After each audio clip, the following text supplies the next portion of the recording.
Good evening, अस्सलाम वालेकुम, नमस्कार।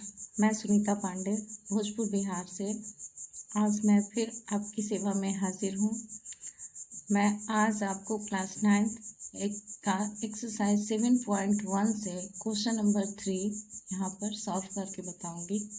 इससे पहले वाले वीडियो में मैंने क्वेश्चन नंबर 1 और क्वेश्चन नंबर 2 आपको बता दिया है। इस वीडियो में भी मेरी कोशिश यही होगी कि आपको हिंदी और इंग्लिश दोनों में समझ में आ जाए। तो किसी भी चीज़ को, किसी भी प्रश्न को सॉल्व करने से पहले हमको क्वेश्चन को क्या सवाल है उसको समझना बहुत ज़रूरी होता है।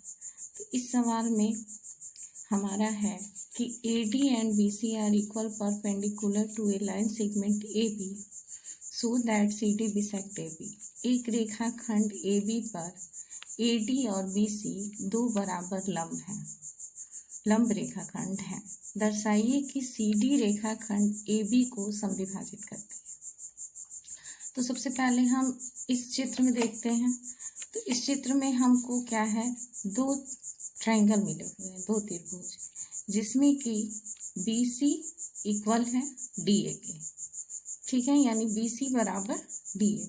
तो सबसे पहले जो हमें मिले हैं उसको हम लिखेंगे, उसके बाद उसमें क्या क्या, कौन सा कॉमन है, क्या कौन सा क्या है उसको हम लिखेंगे। तो हमको कोई भी इस तरह के सवाल को सॉल्व करने होते हैं तो कम से कम तीन स्टेप जरूरी होते हैं।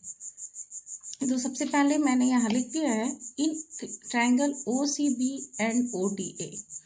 तो अब हमको OCB, इसको हम BOC भी लिख सकते हैं, COB भी लिख सकते हैं, इसमें कोई प्रॉब्लम नहीं है। और ODA, इन दोनों ट्रायंगल्स में क्या क्या, कौन कौन सा कोण कैसे है इसको हम लिखेंगे। तो सबसे पहले हमारा क्या है, BOC। तो लिखेंगे कोण BOC इक्वल कोण AOD। ये जो है वर्टिकल अपोजिट एंगल है, तो यहाँ पे हम उसका रीजन लिख देंगे, वर्टिकल अपोजिट एंगल। और हिंदी में बोले तो इसको लिखेंगे शीर्षाभिमुख, शीर्षाभिमुख कोण।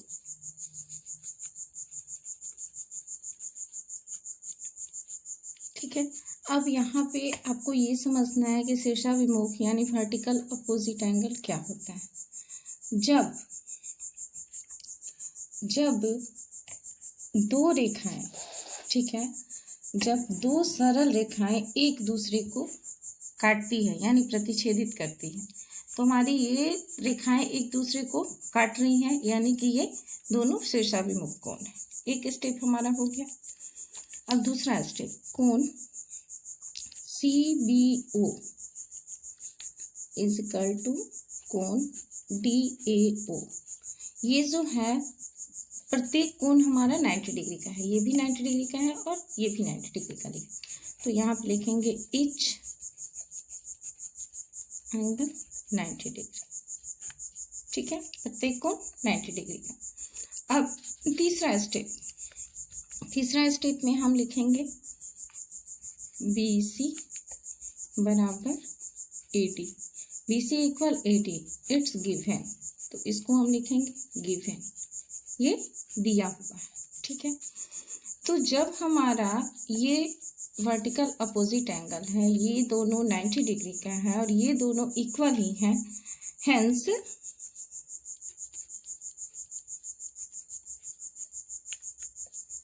ट्रायंगल OCB congruent समरूप ट्रायंगल ODA। अब हम देखेंगे कि किस रूल्स पे है, तो कौन सी कॉन्ग्रुएंसी का जो रूल है कॉन्ग्रुएंट का वो कौन सा है।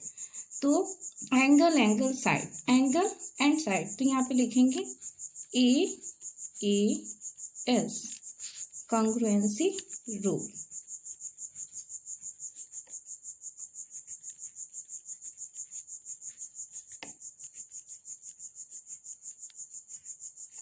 ठीक है, AES की कसौटी पर। ठीक है, जब ये हमारा दोनों कॉन्ग्रुएंट है अर्थात BO बराबर AO, किससे भाई? तो CPCT। मैंने आपको इससे पहले वाले में बताया था कि CPCT का मतलब आपको बता देंगे। CPCT का मतलब क्या होता है? ठीक है, तो हिंदी में पहले बताते हैं, सर्वगसम त्रिभुज के संगत भाग बराबर होते हैं, अर्थात कॉरेस्पॉन्डिंग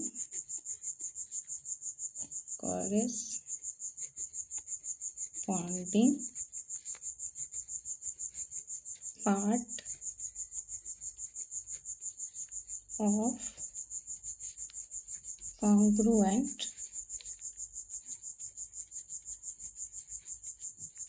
ट्रायंगल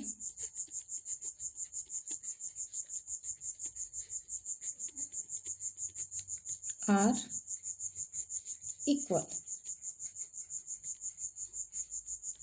अब आप CPCT का मतलब समझ गए होंगे। तो ये आपका क्वेश्चन नंबर 3 जो है मैंने सॉल्व कर दिया। आई होप आप लोग को समझ में आ गया हो। अब मैं क्वेश्चन नंबर 4 पे चलती हूँ। तो चलिए अब स्टार्ट करते हैं क्वेश्चन नंबर 4। तो यहाँ पे हमारा सवाल है, L and M are two parallel lines intersect by another pair of parallel lines P and Q so that triangle ABC congruent triangle CDA। L और M दो समांतर रेखाएं P और Q का एक अन्य युग्म प्रतिच्छेदित करता है। दर्शाइए कि त्रिभुज ABC समरूप है त्रिभुज CDA। तो ये हमारा चित्र है। तो सबसे पहले हम ये जान लेते हैं, ये जो है ये कोण इसके बराबर है। जब ये कोण इसके बराबर है तो हमारा ये जो होगा वो इसके, क्योंकि ये अल्टरनेट एंगल है, अल्टरनेट इंटीरियर एंगल। तो आप लोग पिछले क्लास में पढ़े होंगे, ये इसके बराबर है और ये कोण इसके बराबर है। तो सबसे पहले हम बोले, सब में बता रहे हैं, आपको देखना है कि कैसे हम इसको क्या क्या दिया है और कैसे इसको सॉल्व करेंगे।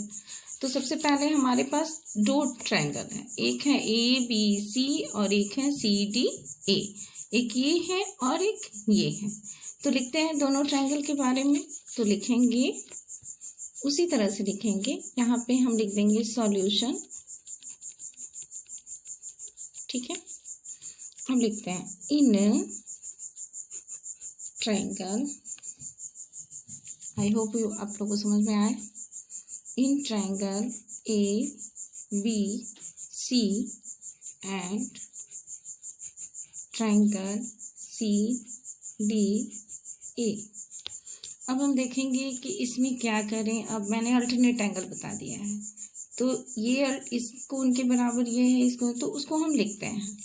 तो लिखेंगे कोण DAC इक्वल कोण BCA। क्या है ये? मैंने बताया आपको, अल्टरनेट इंटीरियर एंगल,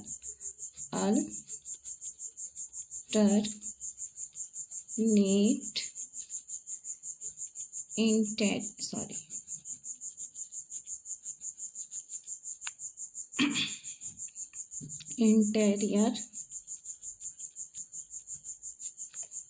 एंगल। अगर हिंदी में बोले तो ये हो जाएगा हमारा एकांतर कोण, इसको हिंदी में बोलते हैं एकांतर कोण। अब हमारा दूसरा है, दूसरा मैंने क्या बोला था आपको, इंटीरियर एंगल। तो BAC इक्वल कोण DCA, ये भी क्या है हमारा, सेम है, अल्टरनेट इंटीरियर एंगल।